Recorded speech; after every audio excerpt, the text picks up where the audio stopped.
Merhaba arkadaşlar, kanalımıza hoş geldiniz. Bugün sizler için Can Yaman'dan yepyeni haberler hazırladım.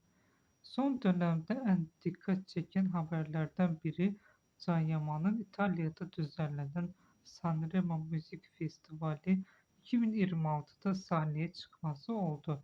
Ünlü oyuncu festivalin açılış gecesinde sunuculuk yaparak büyük bir uluslararası etkinlikte önemli rol üstlendi.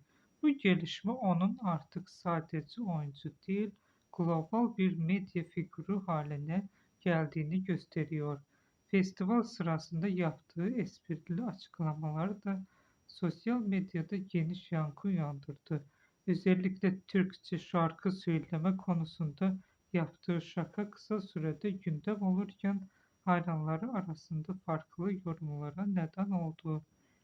Öte yandan yılın başlarında hakkında çıkan bazı haberler de dikkat çekti.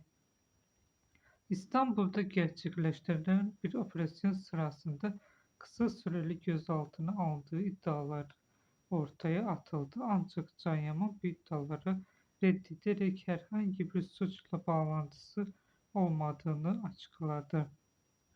Kariyer tarafında ise oyuncunun yükselişi devam ediyor. Özellikle uluslararası projelerde yer alması ve farklı dillerde çalışabilmesi onu dünya çapında daha tanınan bir isim haline getiriyor. Ayrıca başrolünde yer aldığı Sandokan dizisinin devamı sezon için hazırlıkların sürdüğü de gelen bilgiler arasında. Bugünlük benden bu kadar arkadaşlar. Yeniden görüşmek üzere. Hoşça kalın. Kanalımıza abone olmayı unutmayın.